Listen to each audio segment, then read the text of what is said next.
Oke cuy, mantap. Ya, eh, kali ini gue mau bahas putaran timnas ya.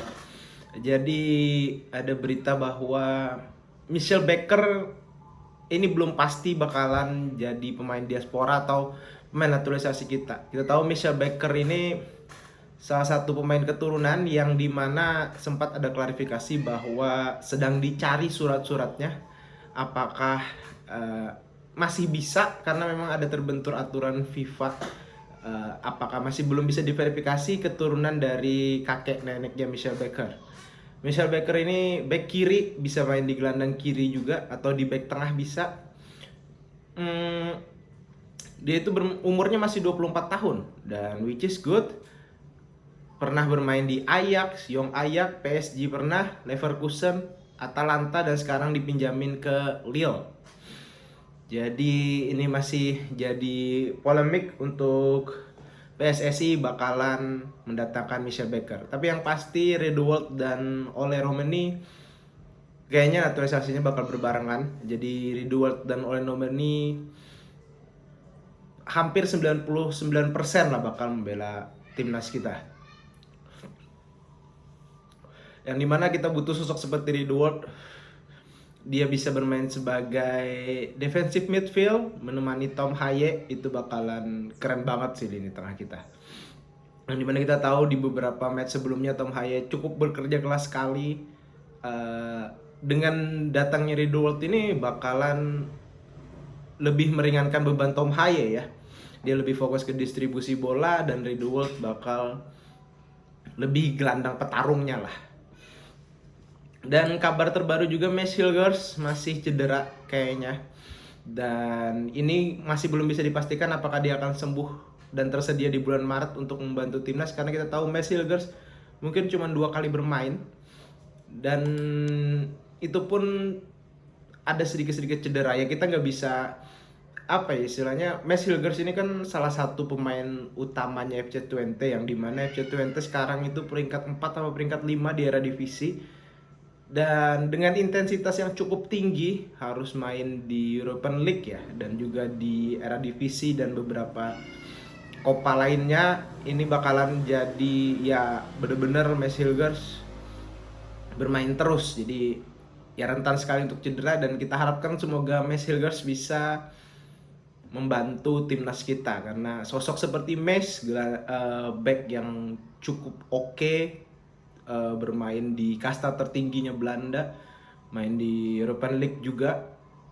Jadi ya kita butuh lah sosok seperti Mads Hilgers. Semoga dia bisa tersedia di bulan Maret saat kita melawan Australia dan juga Bahrain, karena ini penting untuk skuad kita. Dan sekarang gue mau bahas mengintip formasi apa yang bakal dipakai timnas kita di era Kluivert dan juga Alex Pastoor dan Danny Lanza. Kita tahu Kluivert di wawancaranya pengen bermain atraktif atau total football lah, tapi juga dia akan menyesuaikan dengan kapasitas pemainnya. Mungkin akan bermain 4-3-3, 4-2-3-1, atau mungkin juga pakai strateginya Alex Pastoor di mana main dengan 3 back, 3-2-4-1, 3-4-3 atau 3-5-2. Kita masih belum tahu, ini yang bakalan kita tunggu banget strategi apa yang diterapkan untuk melawan Australia. Mungkin kalau gue prediksi ini gak terlalu total football banget. Mungkin pasti ada lebih fokus, tetap bertahan juga. Maksudnya istilahnya tidak terlalu full attacking banget, tapi juga tetap tetap bertahan dengan bagus lah seperti di era pelatih sebelumnya. Tapi yang jadi problem adalah apakah pemain kita bisa strategi yang diterapkan ini akan beradaptasi dengan cepat. Kalau gue rasa pemain-pemain kita ini bakalan bisa beradaptasi dengan cepat, karena mereka juga mayoritas pemain-pemain bermain di Eropa, dan mungkin Alex Pastoor sudah menganalisa beberapa permainan-permainan kita sebelumnya, dan dia akan mencoba untuk menerapkan strategi yang cukup oke melawan Australia. Sebenarnya gue pribadi tidak mengharapkan terlalu total football atau apapun itu, tapi yang jelas strategi yang bisa membawa timnas kita meraih poin lah. Dan harapan besar tentunya, jadi masih menerka-nerka nih strategi apa yang bakal diterapin gitu. karena kita tahu Alex Pastur juga cukup oke dalam analisa dan taktikal, mungkin pasti bakalan memberikan banyak masukan untuk Clivert. Ya, Baker kita tunggu ya, apakah masih ada celah untuk dinaturalisasi atau enggak. Tapi yang jelas Ridwan dan Ole bakalan gabung nih. Apakah kita bisa menang lawan Australia? Gua rasa kita bisa meraih poin. Tapi apapun itu hasilnya, terlepas dari ada simpang siur bahwa target PSSI itu tidak jelas ya. Ada yang bilang bahwa Clivert tidak diberi target atau segala macam. Jadi perlu kita tahu sekali bahwa ini adalah proyek Pak Erick Thohir untuk bisa merealisasikan mimpi kita untuk lolos ke Piala Dunia.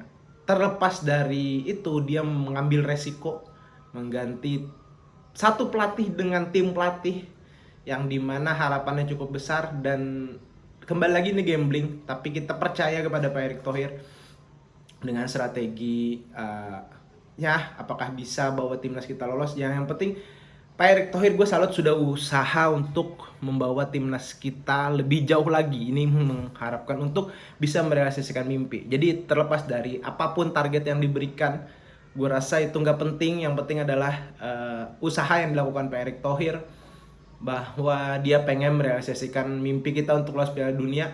Dan apa yang harus kita lakukan sebagai supporter, ya yang jelas kita harus tetap mendukung apapun itu yang terjadi, karena kalau misalnya kita lolos Piala Dunia, everybody happy gitu. Tapi ya, ini adalah gambling dari Pak Erick Thohir. Pak Erick Thohir lebih tahu dan dia sudah memikirkan resikonya. Jadi gue rasa kayaknya kita cuman bisa dukung, dan ini yang dilakukan Erick Thohir untuk membawa tim kita punya peluang yang lebih besar untuk melaju ke Piala Dunia. Kita punya pelatih yang bisa lebih meyakinkan pemain-pemain keturunan untuk bergabung dengan timnas kita. Terus juga kita punya asisten pelatih yang cukup bagus dalam strategi, dan punya asisten pelatih satunya yang mahir berbahasa Indonesia dan keturunan Indonesia. Jadi ya, paket lengkap dan harapannya besar. Semoga bisa membawa timnas kita lolos Piala Dunia, apapun itu, dari kualifikasi round 4 atau lolos langsung. Yang jelas kita sebagai supporter sebaiknya tetap dukung dan jangan menghujat, karena Pak Erick Thohir sudah memberikan segalanya untuk timnas kita. Oke, segitu dulu video kali ini. See you di video selanjutnya.